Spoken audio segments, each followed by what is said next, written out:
Thank you.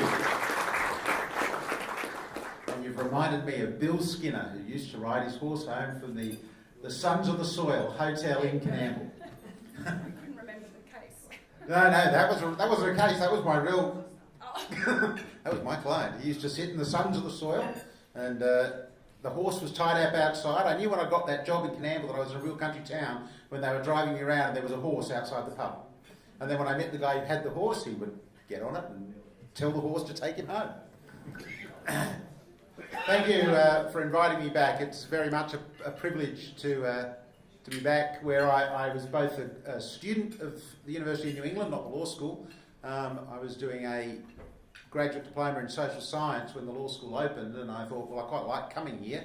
And there's a law school, and I met my now wife, and we thought, where on earth are we going to set up home? And we met studying here, and we thought, well, this seems like a good place to be, and applied for a job. And the rest, they say, is history. But to go back to a bit of that history, I have Mr. French. You'll understand that as a well-indoctrinated lawyer, I have great difficulty calling you Mr. French. Perhaps I can take the liberty of calling you Professor French.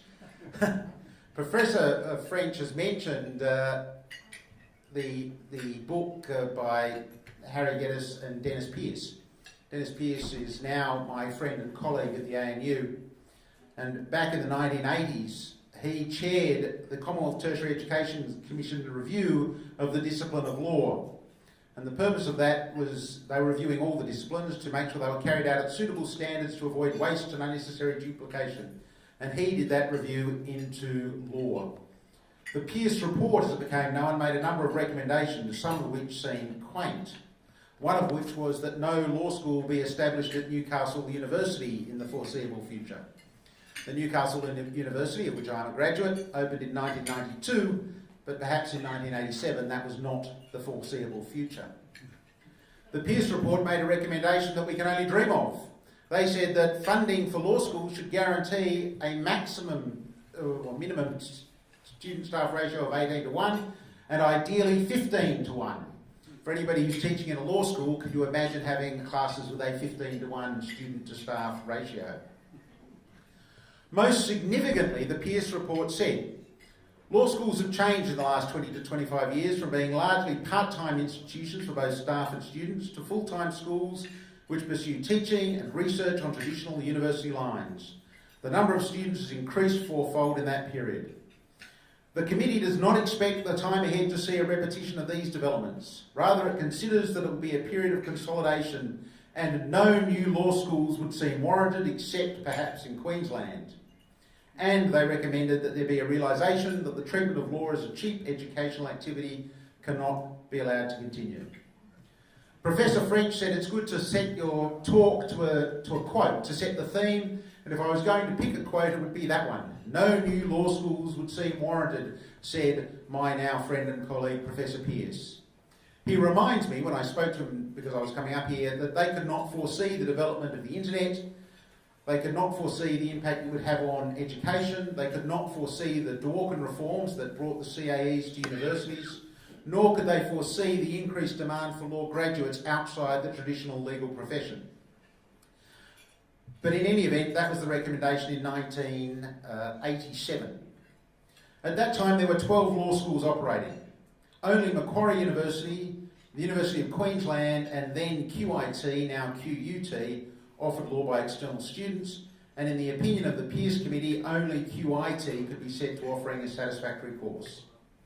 So at that time, there were 12 law schools and the the Solicitors Admission Board and Barristers Admission Board.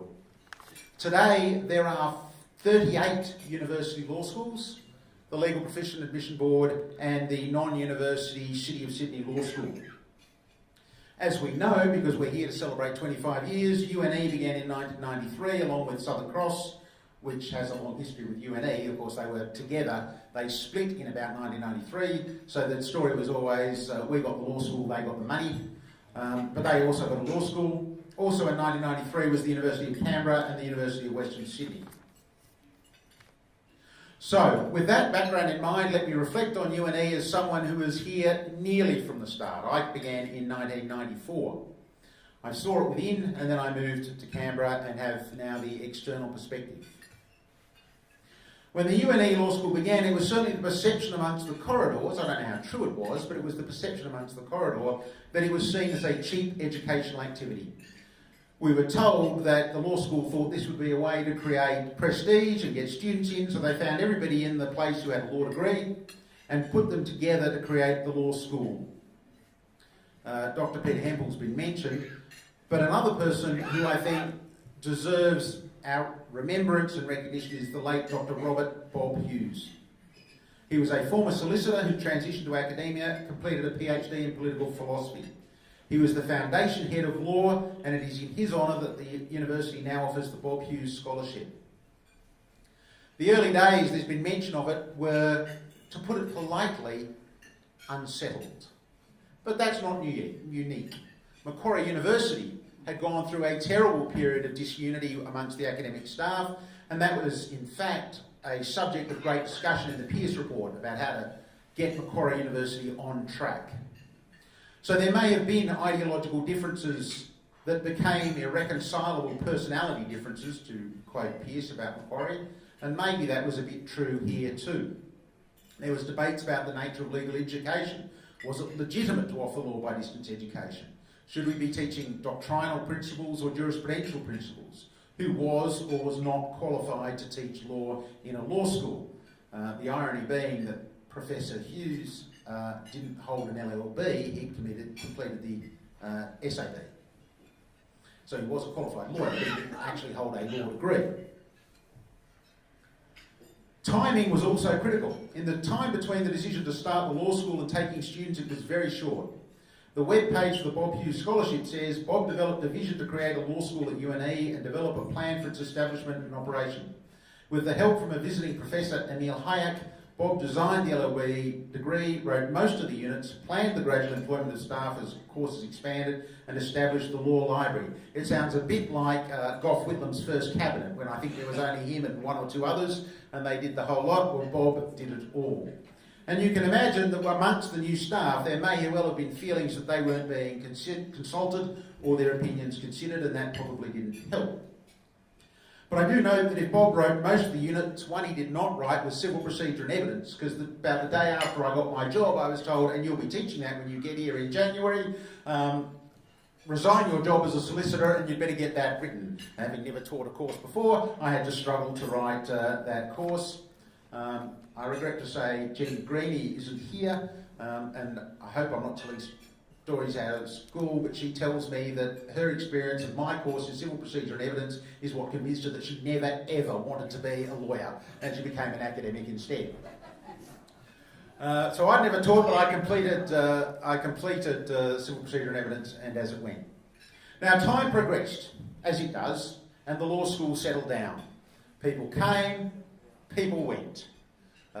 It was a bit like there were various opinions, and there was this camp and that camp, and they'd lose one and we'd lose one. But we all came to settle down and became good friends. There were people here before me, and I would like to acknowledge Bronwen Jackman, who's over there in the corner, because she was certainly at the law school before I was, and Gerry Kelly, who is not here tonight, is a solicitor in town, but I understand was an honorary fellow, remains an honorary fellow of the law school, and he was also here before my time. Professor French has mentioned some of the law school staff who've no longer with us, who've passed on. I think there are some others who I would like to stop and remember. Jerry Nakala, particularly Linda Plum. Linda Plum was a very young academic, employed and tragically killed in a motor vehicle accident within the first 3 months of the law school. And I pause to remember her.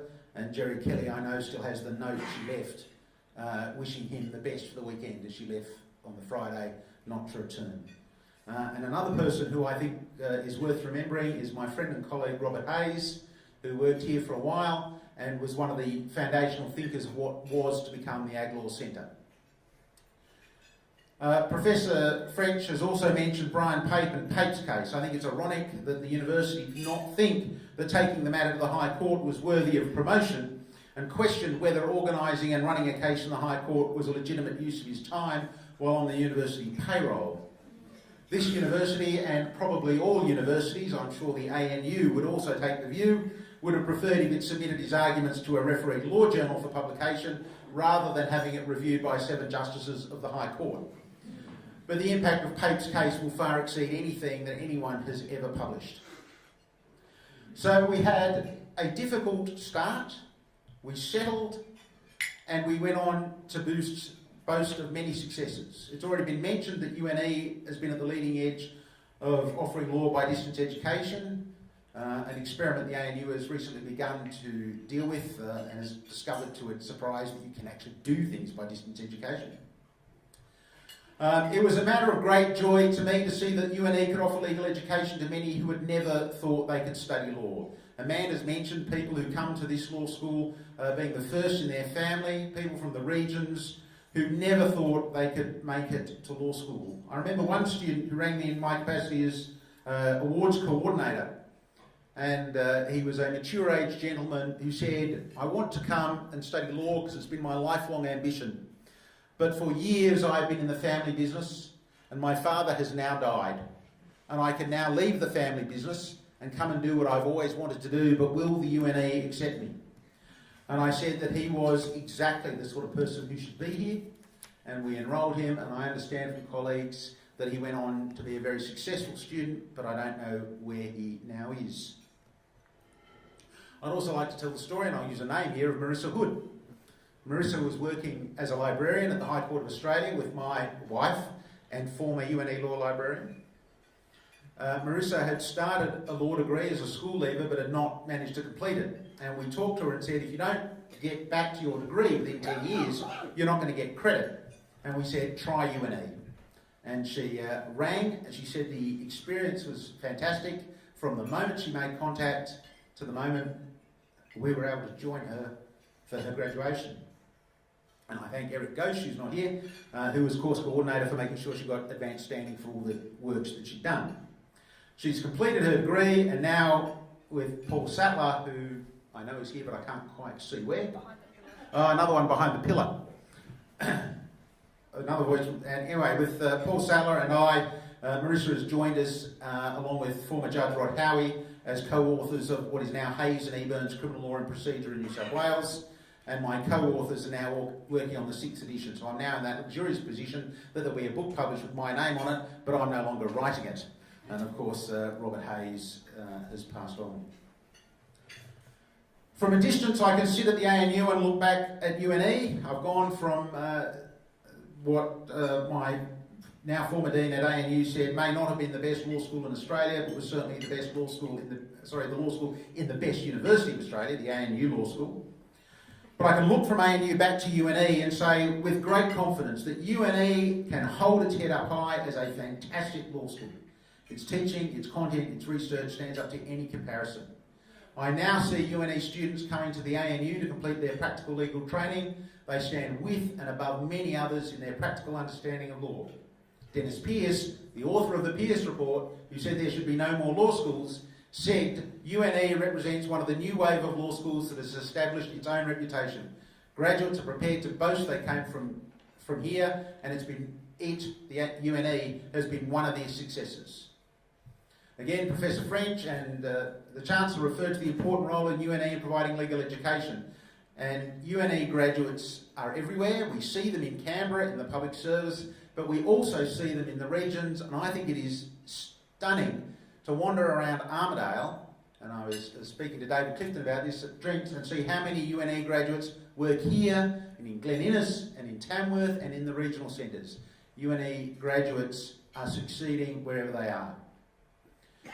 Many UNE graduates have remained on the academic staff, and at the risk of perhaps avoiding missing some, I acknowledge my own former students, Amanda, Jenny Greeny, Julia Werran, Kit Werran, Paul Sattler, and in the UNE Business School, Danila Piper. To the extent I've shaped their careers, I'm immensely proud. So in conclusion, it was a rough start. Professor Pearce could not see the need for new law schools. This law school was born from a misconceived notion that legal education was both cheap and prestigious. And the staff were brought together without time to form a common vision or a unified front. But despite all of that, it has succeeded. It has more than succeeded, it has thrived. It has opened the door of legal education to many, produced graduates that are succeeding locally, nationally and internationally. UNE is a success story that everyone who has ever been here, student, staff, alumni, both student and staff, can and should be proud of. It's been a fabulous 25 years. I'm pleased to be part of the first 17 and to be invited back today. Can I ask those of you who have a drink, and if you haven't, to fill a glass of water or something?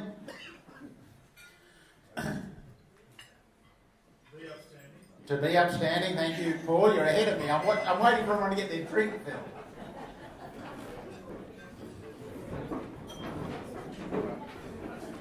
And I propose a toast. Oh, thank you. I'll have glass, thank you. And I propose a toast to UNE Law, its staff, students and alumni, past and present, to an outstanding 25 years and many more to come. To UNE Law.